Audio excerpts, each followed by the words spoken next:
Malgré les prétentions pacifiques de l'Iran, l'élite militaire israélienne s'inquiète de plus en plus.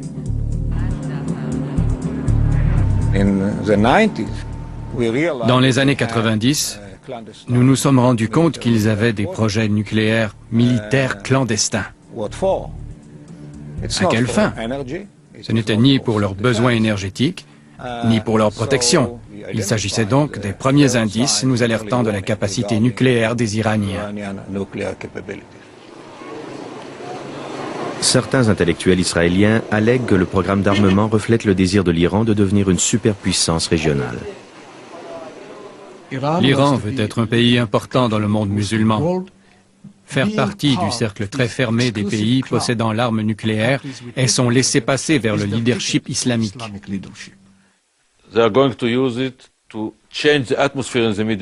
Ils vont utiliser l'arme nucléaire pour changer la donne au Moyen-Orient, soutenir le terrorisme contre Israël, déstabiliser les régimes modérés comme l'Égypte ou la Jordanie et redorer leur image de superpuissance dans la région,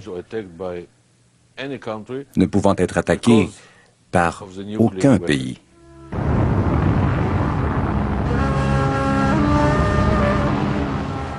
Les services de renseignement israéliens surveillent de près l'héritier de ce projet à long terme, Mahmoud Ahmadinejad, depuis qu'il a pris le pouvoir en 2005. Ils savent peu de choses de sa jeunesse. Il a été formé comme ingénieur civil et après l'arrivée au pouvoir de l'ayatollah Khomeini, il est devenu officier des gardiens de la révolution islamique.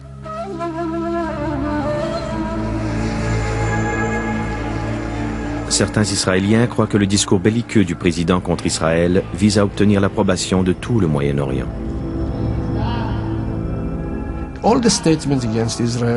Selon moi, toutes les déclarations contre Israël et la rhétorique de dénégation de l'Holocauste veulent faire paraître la question nucléaire iranienne comme le problème d'Israël. Le président Ahmadinejad dit au monde musulman et surtout à l'Europe, « Ce n'est pas votre problème. Notre ennemi est Israël. » בתגובה לקריקטורות בגנותו של הנביא מוחמד שפורסמו בעולם, הכריז העיתון האיראני המשארי על תחרות קריקטורות בנושא השואה. עורכי העיתון דיווחו על קריקטורה ראשונה שהגיעה מברזיל. Rien ne pourrait davantage provoquer les Israéliens. Cette insulte délibérée touche la partie la plus sensible et la plus sombre de leur histoire. De plus, elle survient après que le président Ahmadinejad ait plusieurs fois nié publiquement l'existence de camps d'extermination. Il dit que l'Holocauste ne s'est pas produit. Il affirme que 6 millions des miens, qui ont été brûlés et gazés par le régime le plus barbare de l'histoire, ne sont pas morts, que c'est un canular. Quiconque perpétue le grand mensonge se prépare au grand massacre.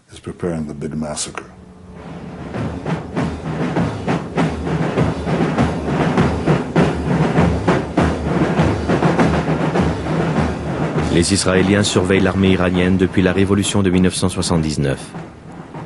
Ils portent maintenant toute leur attention à la série de missiles de plus longue portée, conçus en Iran selon des prototypes nord-coréens.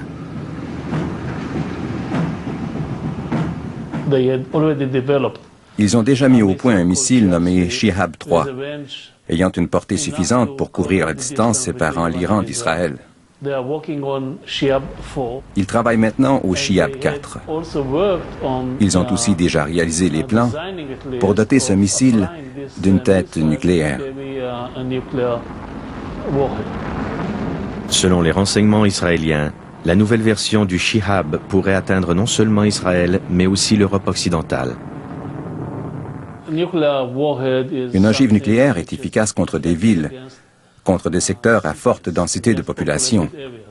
Rien ne différencie Tel Aviv d'une ville comme Hiroshima.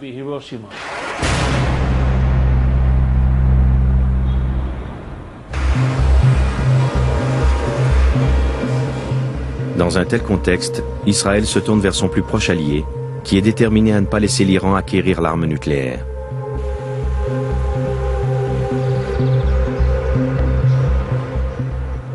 Washington ne croit pas au programme nucléaire purement civil de l'Iran. Ce n'est pas une certitude, mais une preuve circonstancielle très solide indique qu'ils ont un programme d'armement nucléaire. Selon David Albright, ancien inspecteur de l'Agence internationale de l'énergie atomique qui réglemente en matière d'énergie nucléaire, l'Iran cache ses véritables objectifs.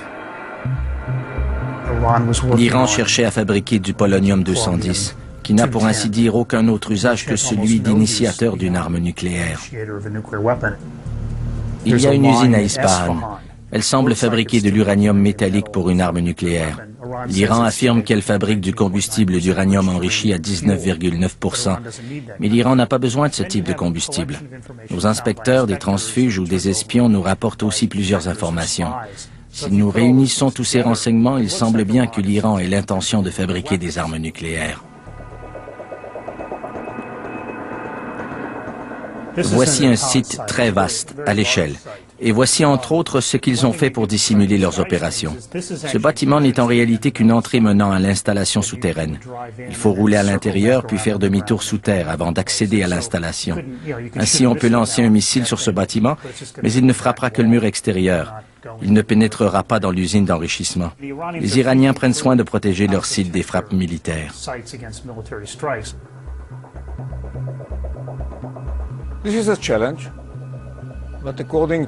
C'est un défi, mais à ma connaissance, les forces aériennes occidentales peuvent voler sur de longues distances, tirer avec précision, déjouer tout système de défense antiaérienne, et leurs munitions sont capables de percer n'importe quel type d'installation protégée.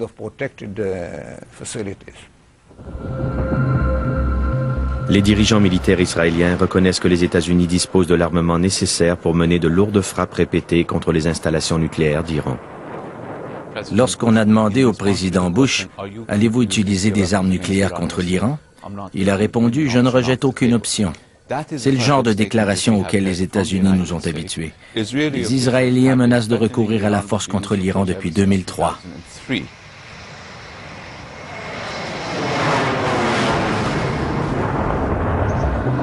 Le président Bush dit qu'il ne permettra pas que l'Iran possède l'arme nucléaire.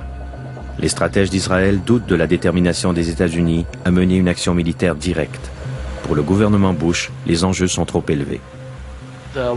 Ce qui empêche les Américains de le faire, ce n'est ni le manque de pouvoir, ni le manque de technologie, ni le manque d'armes adéquates.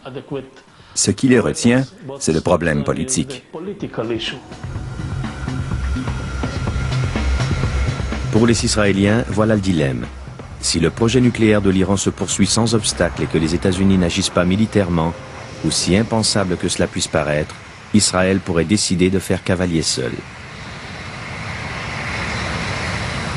L'ancien chef de l'armée israélienne a l'impression qu'on laisse le sale travail à Israël.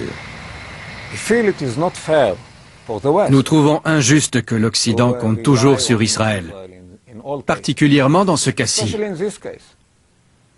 L'Iran ne constitue pas une menace seulement pour l'État d'Israël. C'est donc injuste de ne parler que d'Israël ou de ce qu'Israël devrait faire à propos de ce problème. Israël peut agir, mais où est l'Occident ? Je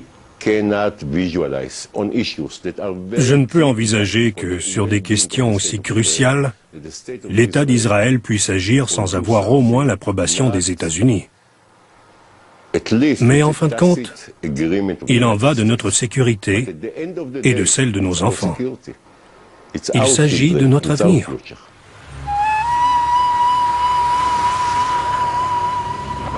Pour le moment, Israël s'est résigné à attendre, même si ses dirigeants croient que les tractations diplomatiques pour stopper le programme d'enrichissement de l'Iran jouent le jeu des Iraniens.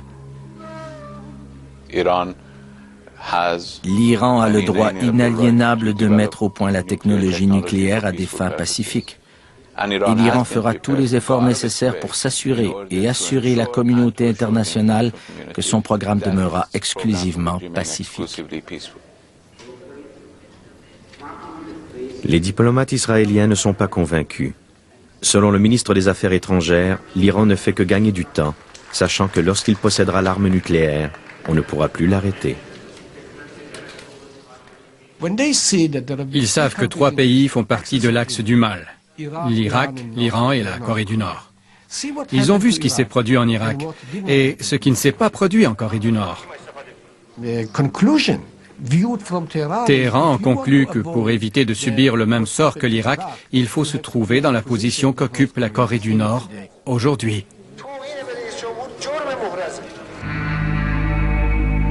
Tout dépend de l'estimation qu'Israël fait des progrès accomplis par l'Iran à Natanz, où se trouve son centre d'enrichissement d'uranium sous haute surveillance. La centrale s'appuie sur une technologie des années 70, achetée sur le marché noir du nucléaire dans les années 80. Elle abrite une série de centrifugeuses qui font tourner de l'uranium gazeux à 1000 révolutions par seconde pour fabriquer du combustible nucléaire. Plus il y a de centrifugeuses, plus vite le gaz peut devenir du combustible utilisable à des fins militaires. Le président Ahmadinejad a organisé toute une mise en scène pour annoncer une percée au monde. L'Iran possède de l'uranium enrichi aux concentrations requises pour servir de combustible nucléaire.